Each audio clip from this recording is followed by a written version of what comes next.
City Island apparaît à l'est du Bronx. Oui, on se trouve toujours à New York City.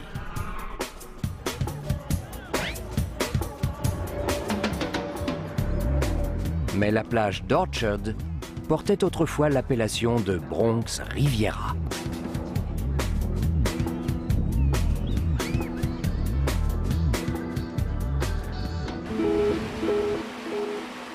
Le Bronx contient d'autres oasis de verdure. Le jardin botanique abrite des plantes rares, mais surtout la dernière forêt naturelle de New York. On imagine la pression exercée par la ville sur un espace qui couvre une centaine d'hectares. Mark Hatchadorian. Beaucoup de gens se demandent à propos du jardin botanique de New York comment on arrive à entretenir un tel joyau de beauté au milieu de la ville, spécialement dans un quartier comme le Bronx, qui a la réputation de n'être qu'une jungle de béton, et juste un quartier de New York City. Mais le jardin est un site historique depuis plus de 200 ans. À l'origine, c'était une ferme cultivant du tabac, propriété de la famille Lorillard. Dans une serre de style victorien, on a reconstitué 11 zones climatiques différentes. À chaque zone correspond une végétation particulière. Une performance. Il semble, bien qu'on soit au milieu de la ville, qu'on est à peine affecté par la pollution, le trafic et ce genre de problèmes. Le jardin lui-même est quelque chose qui subsiste comme une oasis et qui survit dans ce genre d'environnement, quoi qu'on fasse et quoi qu'il se passe autour. Ici encore, nature et création artistique font cause commune. L'art et le végétal s'épaulent pour survivre dans un environnement hostile.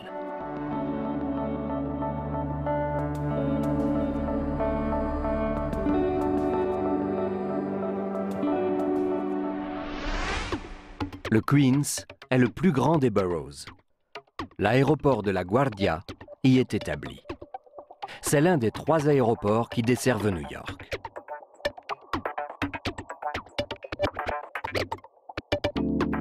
C'est dans le Queens également que s'est posé le principal aéroport de New York, Kennedy.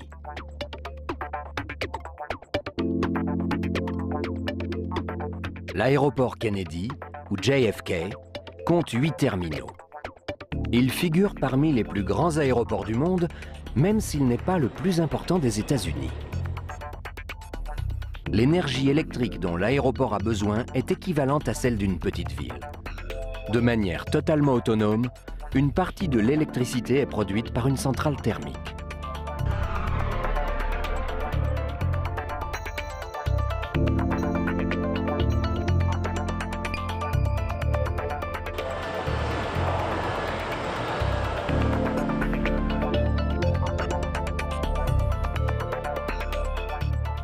Plus de 40 millions de passagers transitent chaque année à Kennedy.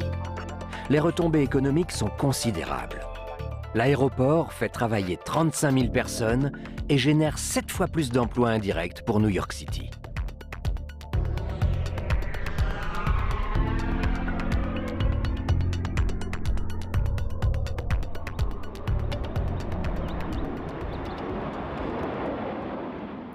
Comme l'aéroport, l'unisphère rappelle le rayonnement universel de New York.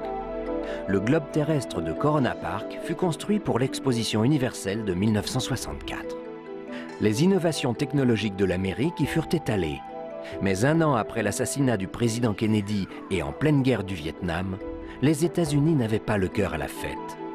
Aujourd'hui, une partie du site est vouée au sport. Le tennis à Flushing Meadows et le baseball au Shea Stadium.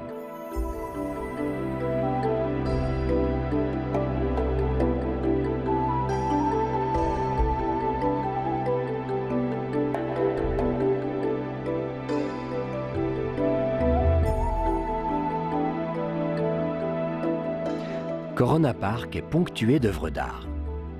Il abrite le Queens Museum of Art, un bâtiment inauguré pour une autre exposition universelle, celle de 1939. Les souvenirs des expositions y côtoient une forme moderne d'expression artistique. New York, livré aux taggers et aux graffitis. Y sont livrés quelques témoignages d'un art momentané contre lequel la municipalité a beaucoup lutté. Les tendances artistiques ont beaucoup évolué depuis la Pietà de Michel-Ange. David Strauss. On essaie de présenter de l'art contemporain qui montre la variété de la population du Queens, l'endroit où il y a le plus de variété ethnique au monde, avec plus de 160 langues différentes. Notre but est d'essayer de faire cohabiter l'art contemporain et ses différentes communautés.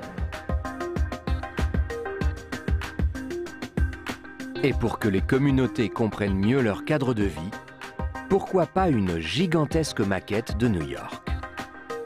Même en réduction, New York City garde le sens de la démesure.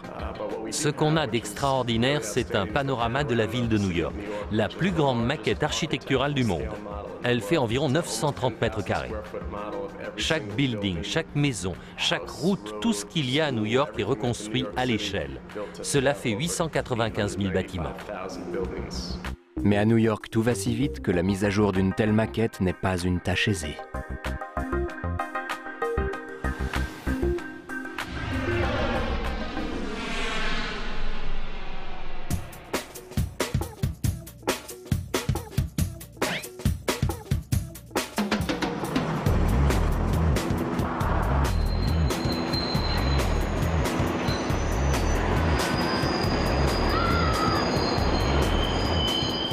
Le métro aérien de Roosevelt Avenue est emprunté par un nombre étonnant de populations d'origine étrangère.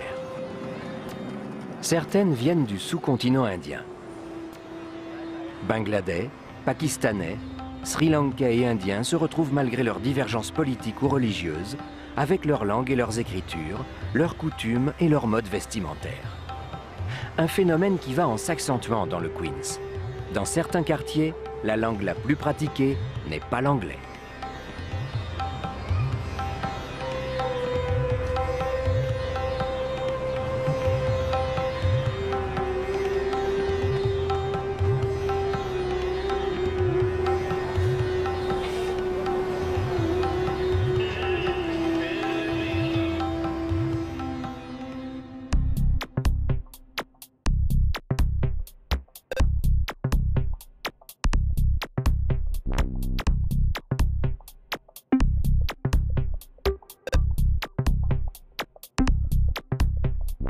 Dans le Queens, on rencontre quelques-unes des dernières peintures murales new-yorkaises. Le Queens offre un support de choix. D'ailleurs, quand le célèbre MoMA, le musée d'art moderne, ferma pour être rénové, il choisit le Queens pour se délocaliser. La création locale s'en trouva stimulée.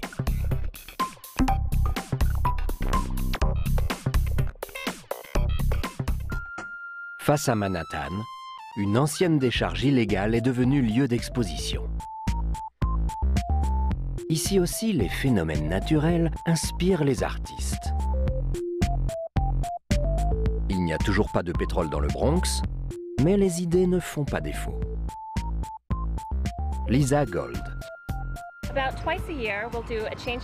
On organise 2 expositions d'art contemporain par an pour des artistes débutants. Chaque année, à l'automne, on donne 10 bourses à des artistes émergents. On les aide pour qu'ils puissent faire ici leur travail de création et on les expose. Le musée Noguchi a élu domicile dans une usine désaffectée. Il a été créé par Isamu Noguchi, sculpteur et designer américano-japonais. À l'intérieur, la collection réunit des œuvres en métal, en bois et en argile. À l'extérieur, un jardin d'inspiration zen agence les sculptures de granit et de basalte.